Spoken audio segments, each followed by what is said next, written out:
The idea of time blocking is that you basically are making appointments throughout the day. Some of them are appointments with other people, some of them are meetings, and some of it is making an appointment with yourself to get specific work done. And that's how you can match up your windows of peak performance with the hardest work you have to do. It's also how you can let your mind rest at night when you're trying to go to sleep because you have a plan in place for the next day. So different things you can use time blocking for. If you have a big project, we know we've already broken it into small pieces. You can place them in the calendar, leaving enough time so that if something needs to get shifted later, you still finish on time.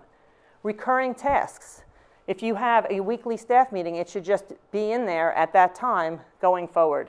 The other interesting thing is, before we talked about what's a relevant time period for you, most people said 15 to 30 minutes. Well, if you're a Mac user, the default time block in the calendar is an hour. And unfortunately, they don't have a mechanism for changing that default time block. Outlook does have a mechanism for changing it. So if you think to yourself, you know what, my time blocks really are better used with 45-minute increments, you can change that default. But even if you're using something like a Mac, think about, don't just use the default, change it to meet your needs. Let's say you have 5 minutes before a meeting starts down the hall. What are you going to do with that 5 minutes that you've got? Do you think you're going to end up being in that meeting on time if you've gone to your email? Probably not. And even the dentist appointment, oh, can you please hold? And by the time you get through, you're late to the meeting. But what actually happens to us when we show up to a meeting a few minutes late? How does that feel to you? Rushed. And what does that do to your body? You get tense. Tense? Mm-hmm. You feel your blood pressure go up a little? A little stressed? Exactly. Your focus is not what it could be. So what happens is increased stress. Your heart rate actually goes up. It takes you some time to get settled in, and then, of course, you need to catch up on what you missed.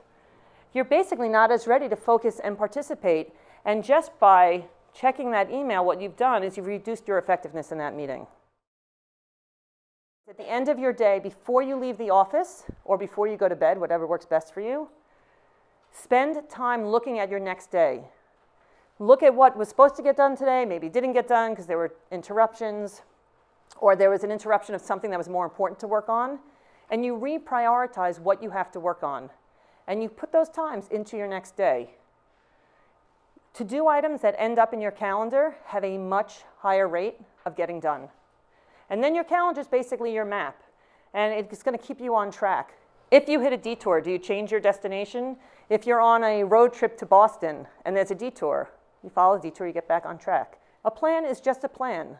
The idea is, then the way you succeed is by being flexible and changing that plan when you need to.